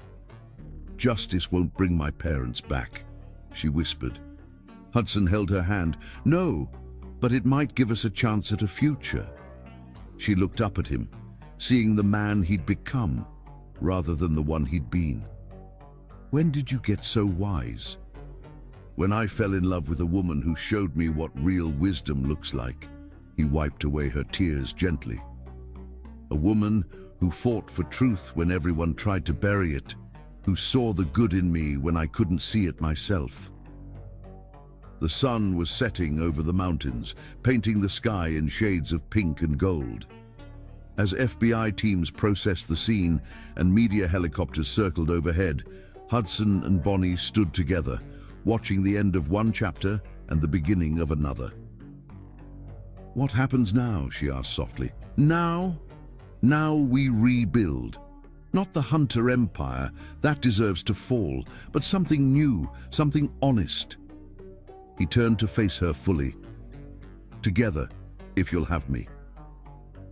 Bonnie thought of their journey, from forced marriage to reluctant allies to this, whatever this was becoming. "It won't be easy," she warned. "There will be trials, investigations, media circus. I don't care about easy. His grey eyes were intense in the fading light. "I care about right, about truth, about you." She touched his face, feeling the slight tremor that belied his calm exterior. "You're really ready to lose everything for this?" "I'm not losing anything worth keeping." He leaned into her touch. "Everything that matters is right here." As helicopters thundered overhead and agents bustled around them, they shared a moment of perfect understanding. The past couldn't be changed, but the future was theirs to write. "Take me home," Bonnie said softly. Hudson's smile was tender as he led her to their waiting helicopter. Behind them, Richard Hunter's empire crumbled. But ahead lay possibility, hope, and maybe, just maybe, the kind of love stories were written about. Chapter 10. Hearts Unguarded. The Hunter mansion felt different in the days following Richard's arrest. The staff moved more freely, as if a heavy cloud had lifted. Victoria had retreated to the country clubhouse, leaving only silence where her cutting remarks used to echo. But the biggest change was between Hudson and Bonnie. They worked side by side in his study, preparing for the upcoming trials. Evidence needed to be organized, testimonies coordinated with prosecutors, and the company's legitimate operations preserved to protect innocent employees. Yet amid the chaos of dismantling an empire, something else was building. "You're staring again," Bonnie said, not looking up from her laptop. The morning sun painted her skin golden, making her glow against the leather chair she'd claimed as her own. "Can you blame me?" Hudson set down the legal papers he'd been pretending to read. "You're incredible to watch when you're focused." She glanced up, a slight blush coloring her cheeks. "Flattery won't get these depositions organized any faster." "It's not flattery if it's true." He moved to perch on the edge of her desk, close enough to catch the subtle scent of her perfume. "Do you know what I thought the first time I saw you? That I was beneath you?" The words held no bitterness now, just a hint of teasing. "That you were the most beautiful woman I'd ever seen." His admission made her hands still on the keyboard. "And it terrified me." "Why?" "Because I wasn't supposed to find you beautiful. I wasn't supposed to notice how your eyes flash when you're passionate about something, or how your voice gets softer but stronger when you're making an important point." He reached out, tucking a stray curl behind her ear. "I wasn't supposed to want you." Bonnie's breath caught at his touch. "Hudson." "I know." He pulled back slightly, giving her space. "I know we're not there yet, but I need you to understand, what I feel for you now isn't new. It was there from the beginning, buried under prejudice and pride and my father's poisonous influence." She stood, needing to move, to think. "And now? Now that your father's influence is gone? Now I can finally be honest, with you, with myself." He followed her to the window, where morning sun streamed through stained glass. "I'm in love with you, Bonnie Silverby Hunter. Not because of what you've done or what you've helped me become, but because of who you are." Tears glimmered in her eyes, catching the light like diamonds. "And who am I?" "You're the woman who faced down an empire with nothing but truth as her weapon. The brilliant mind who saw patterns others missed. The daughter who honored her parents by fighting for justice rather than revenge." He moved closer, drawn to her like a moth to flame. "You're the wife I never deserved, but always needed." "Pretty words," she whispered, but her voice trembled. "Then let me show you with actions." He pulled an envelope from his desk. "I had my lawyers draw these up yesterday." Bonnie opened the envelope with trembling fingers. Her eyes widened as she read. "Hudson, this is transfer of ownership. Half of everything I own, including my shares in the company, put in your name." He took her hands in his. "Equal partners, in business and in life, if you want it." "Why?" "Because you earned it. Because you deserve it. Because I trust you more than I've ever trusted anyone in my life." His thumb traced patterns on her palm. "And because I want to spend the rest of my life making up for how badly I treated you in the beginning." A tear slipped down her cheek. Hudson caught it with his finger, then traced the path it had taken down her face. "You don't have to sign them," he said softly. "You don't have to accept any of this, but I needed you to know. Everything I have, everything I am, it's yours if you want it." Bonnie looked at the papers, then back at him. "This isn't about the money or the shares." "No, it's not." "Then what is it about?" "Trust, partnership, love." He stepped closer, close enough to feel the warmth radiating from her body. "Everything I should have offered you from the beginning." Their first real kiss wasn't born of passion or convenience, but of understanding. Hudson traced the tears on Bonnie's cheeks, marveling at how someone so strong could be so soft. "I was wrong about everything," he murmured against her skin. "I don't deserve your forgiveness." "Then earn it," she challenged, her eyes meeting his with a mixture of vulnerability and strength that took his breath away. His lips found hers, gentle at first, then with growing intensity as she responded. This wasn't like their desperate kiss in the elevator. This was slower, deeper, filled with promise and possibility. When they finally broke apart, both breathing heavily, Hudson rested his forehead against hers. "I love you," he whispered. "I think I've loved you since that first night in the library when you showed me how brilliant you are. I was just too blind to see it." Bonnie's hands fisted in his shirt, holding him close. "I wanted to hate you," she admitted. "It would have been easier." "I know." He kissed her forehead, her cheeks, the corner of her mouth. "I gave you every reason to. But you changed." Her voice was soft with wonder. "You chose truth over family, justice over power."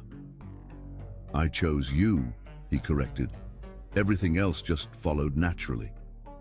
Outside, the garden staff was preparing for spring planting, new life emerging from winter's remnants, just as their love was blooming from the ashes of their forced beginning. "What happens now?" Bonnie asked, still held safe in the circle of his arms. "Now we rebuild, together." He gestured to the papers on the desk. "Equal partners in everything." She touched his face, studying him with those brilliant eyes that saw straight to his soul. "And if I'm not ready? If I need time? Then I'll wait." He turned his head to kiss her palm. "I'll spend every day showing you that this is real, that I'm real, that what I feel for you is the most real thing in my life." "And the company? The trials? We face them together. No more hiding, no more pretending." He smiled softly. "Unless you're tired of working with me." "Never." The words slipped out before she could stop it, and the vulnerability in her eyes made his heart ache. Hudson pulled her close again, marveling at how perfectly she fit in his arms. Their second kiss was slower, sweeter, full of promises for the future. When they finally returned to work, something had shifted between them. The careful distance they'd maintained was gone, replaced by casual touches, shared smiles, and a warmth that filled the room like sunshine. As evening fell, casting long shadows through the study windows, Hudson watched Bonnie work. She'd kicked off her shoes and curled up in her chair, completely absorbed in her task. Her hair had escaped its elegant twist, curls framing her face in a way that made his fingers itch to touch them. "You're staring again," she said without looking up, but this time there was a smile in her voice. "Always," he replied simply. She glanced up then, and the look in her eyes made his heart stop. It wasn't quite love, not yet, but it was possibility, hope, the beginning of something beautiful. And for now, that was enough. Chapter 11. Love's Awakening. In the library where Bonnie had spent countless lonely nights, Hudson prepared for the most important presentation of his life. Not a business proposal, though it involved the company's future. Not a legal strategy, though it would change everything about their lives. The room held special significance now. Here was where he'd first seen her brilliance, where she'd opened his eyes to the truth.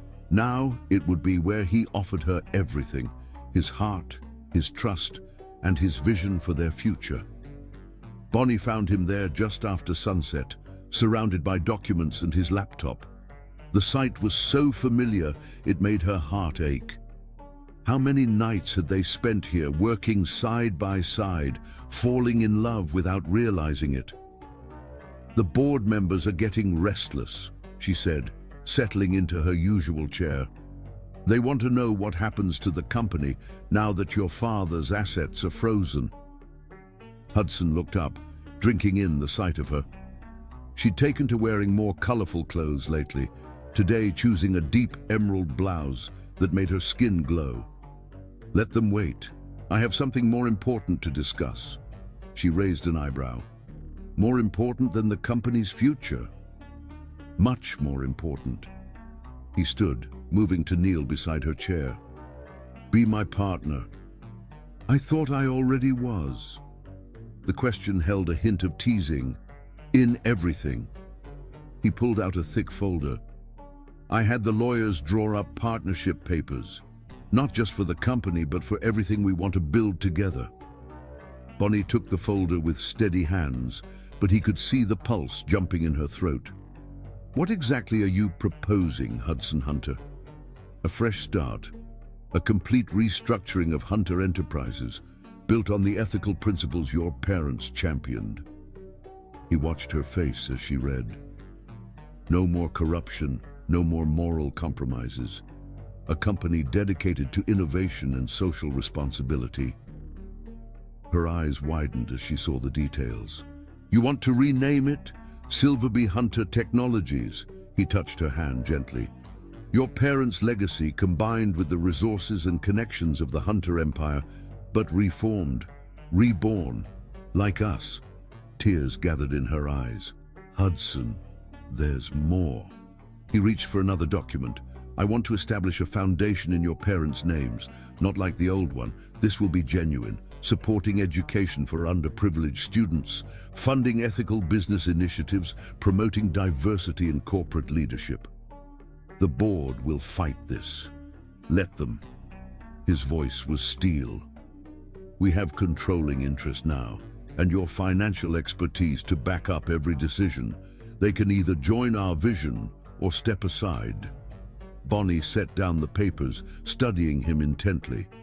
"This isn't just about business, is it?" "No." He took her hands in his. "This is about us, about building something together that honors both our pasts while creating a better future. Something that makes up for all the damage my family has done." "You don't have to make up for their sins." "I know." He kissed her fingers gently. "But I want to build something worthy of you, of us." She touched his face, tracing the lines that worry and determination had etched there. "When did you become this man? This person who cares about more than power and profit?"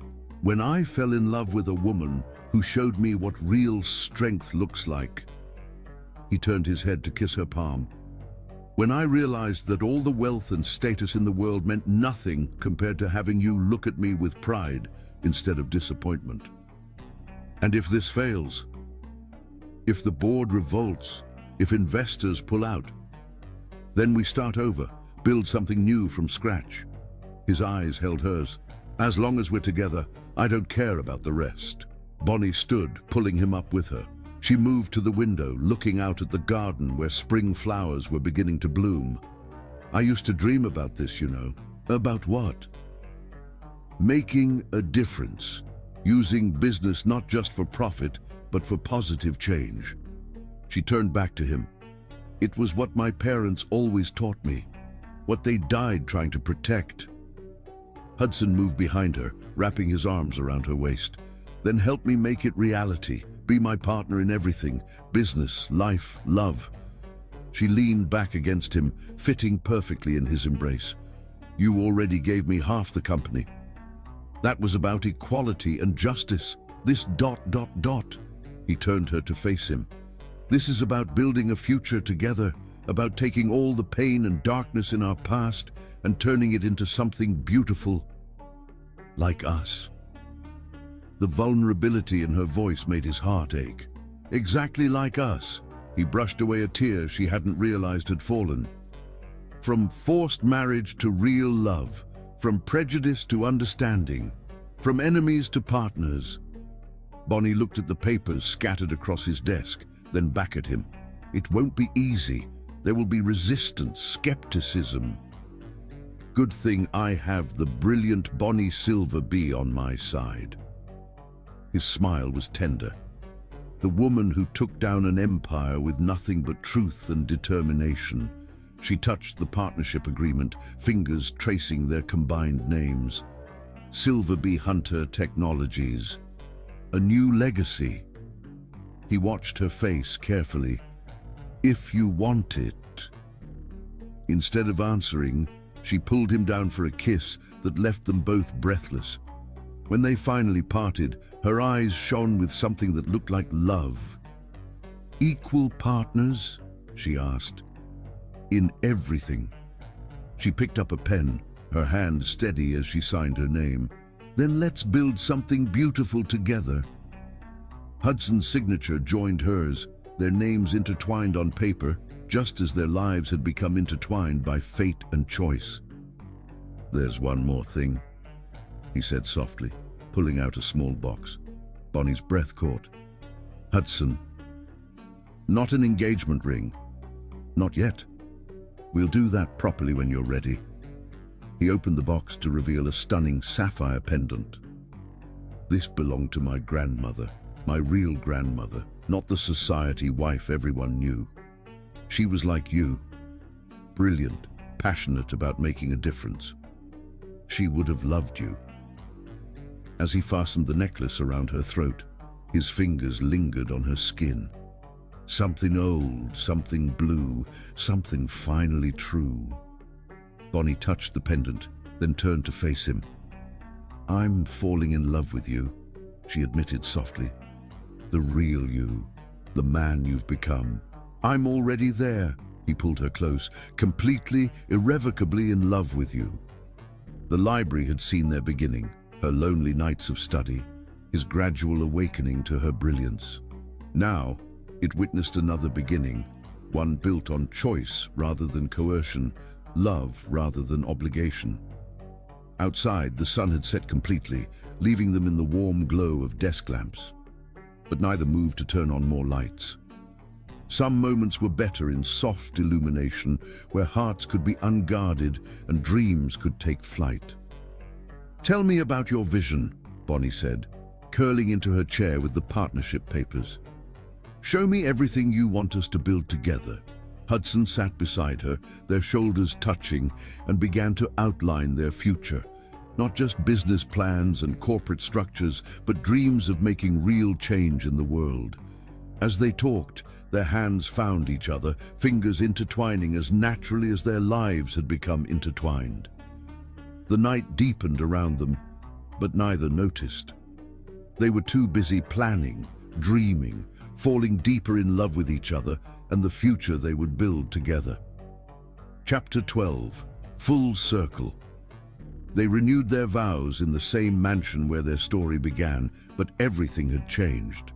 The grand ballroom, once a symbol of the Hunter family's oppressive wealth, had been transformed. White roses and silver lanterns created an intimate atmosphere, while photographs of Jonathan and Marie Silverby smiled down from tastefully arranged memorial displays.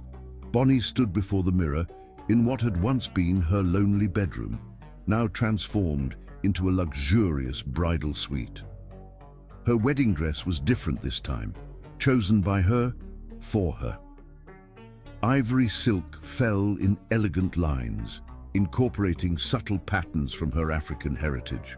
The sapphire pendant Hudson had given her provided her something blue, while her mother's pearl earrings connected her to the past she honored.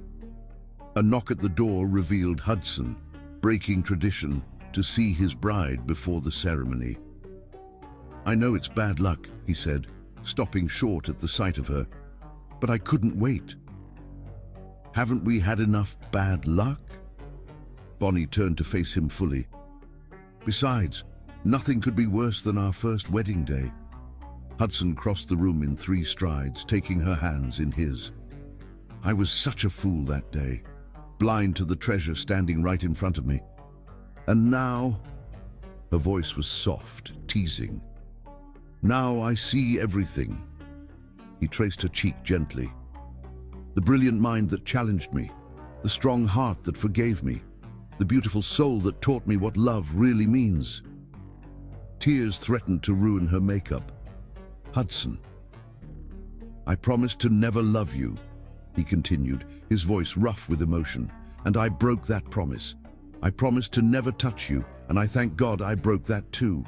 The only promise I want to make now is to spend every day making up for the pain I caused. Bonnie's response brought tears to his eyes. Sometimes the worst promises broken lead to the best ones kept.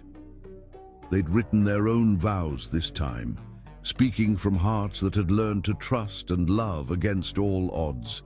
The guest list was smaller, filled with people who had supported their transformation, employees who had stood by them during the company's restructuring, board members who had embraced their new vision, friends they'd made along their journey. Victoria Hunter was notably absent, having chosen exile over facing the consequences of her actions. Richard Hunter watched from prison as his son dismantled his corrupt empire and rebuilt something noble in its place. But their absence only highlighted how far Hudson had come from the man they'd raised him to be. During the reception, Hudson led Bonnie to the library, their sanctuary, their beginning. I have something for you, he said, pulling out an envelope. Inside, Bonnie found the deed to a familiar mountain cabin. Hudson. I had it restored exactly as it was when you were young, he explained. Your father's research facility is now a state-of-the-art lab for developing ethical technology solutions. And upstairs, the family home I remember, she finished, tears falling freely now. Our weekend retreat, he corrected gently, a place to remind us where we came from and show us where we're going.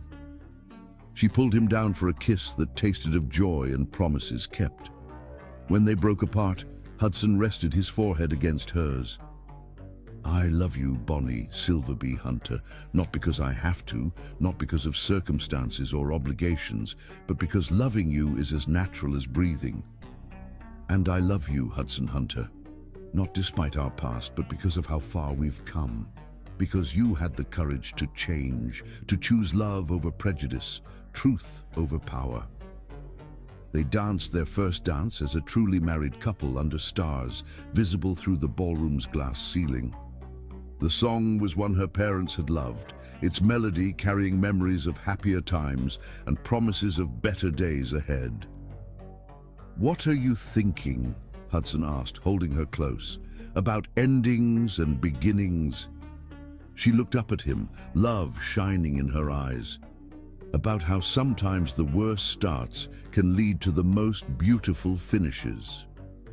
This isn't a finish, he corrected softly. It's just the beginning of our real story. The night deepened around them, stars twinkling overhead like diamonds scattered across velvet. But the real jewels were in their hearts, trust rebuilt from betrayal, love grown from hatred, a future forged from a past they'd overcome together.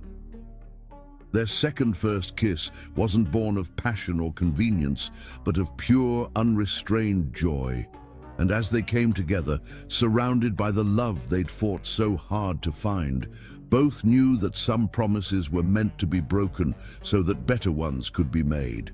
For in the end, their story wasn't about revenge or redemption, wealth or power. It was about two hearts finding their way to each other despite every obstacle. About love that grew in the most unlikely soil, blooming into something more beautiful than either could have imagined. And as they danced beneath the stars, holding each other close, they knew that their greatest adventure was just beginning. For true love stories don't end with happily ever after. They begin there. The end, a heart's message for my beloved readers. Heart life often brings storms that test our strength, just as Bonnie faced cruel treatment and prejudice. But remember, beautiful souls, her story teaches us that your worth isn't determined by how others treat you. It shines from within. Like Bonnie, you have the power to stand tall with dignity, even when the world tries to break you. Many of you might be facing your own battles right now, feeling unloved or undervalued. Hudson's transformation shows us that darkness isn't permanent. Every life can transform when touched by love and truth. Your past struggles don't define your future. They forge you into something stronger, more beautiful. Never let anyone dim your light or make you doubt your worth. You are not your circumstances. You are not your pain. Like Bonnie, you carry within you the strength to overcome, the courage to stand for truth, and the capacity to love deeply despite being hurt. Remember, precious souls, that prejudice and hatred crumble in the face of authentic love. Your heart's capacity to love, forgive, and grow is your greatest power. Don't let bitterness take root where hope should bloom. Keep your dignity like Bonnie, stay true to your principles like Hudson learned to do, and believe in the power of redemption. To every reader feeling lost in their own storm, you are stronger than you know. Your story isn't over, it's still being written. The pain you feel today might be preparing you for profound love tomorrow. Stand firm in your truth, hold on to your dignity, and never stop believing in the transformative power of love. You are cherished, you are worthy, and like the characters in our story, you have the power to rise above your circumstances and create something beautiful from life's challenges. Keep shining, keep loving, keep believing. Your own beautiful chapter is waiting to unfold.